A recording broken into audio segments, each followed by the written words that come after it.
նախագահ, վերադառնալով ներքաղաքական օրակարգերին, հաշվարկել եք արդյոք այս իրավիճակում արդյոք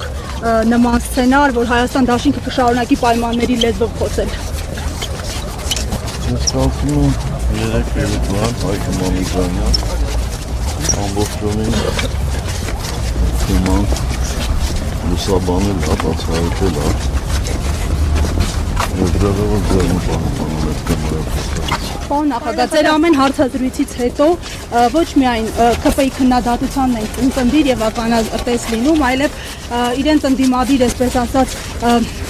ներկայացնող շրջանակների մեկ հարցազրույցից հետո տասնյակ հարցազրույցներով փորձում են ձեզ պատասխանել, ինչու ձեզ, արդյոք այս ամենը քաղաքական մանիպուլյացիա է։ Ձեզ համար է դա լավ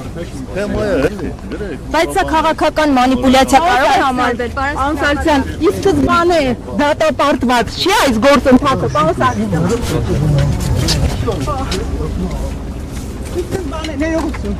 Ի սկզբանե դատապարտված չի այս գործընթացը, երբ 36 պատգամավորներ չկան, առնվազն 54 ինչպես եք պատկերացնում, պարզ մաթեմատիկական հաշվարկ է։ Գիտեք, ես ինչից եմ զարմանում, էլի, որ լրագրողը, որ այդ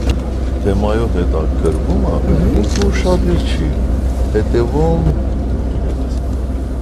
տարբեր մարդկանց բացատրությունների։ Եթե օրինակ դուք երեք լսածողնեիք Հայկի Մամիջանյան, այդ հարցը չէիք տա, 36-ը ինչ կապ ունի, ես 54 հատեց, 36 չի պետք։ 36 նախնական գործընթացը սկսել։ Ոչ, գործընթացը արդեն սկսված է, վաղուց սկսված է։ 36 պատգամավոր դրել է իր ստորագրությունը, պարոն Սարգսյան։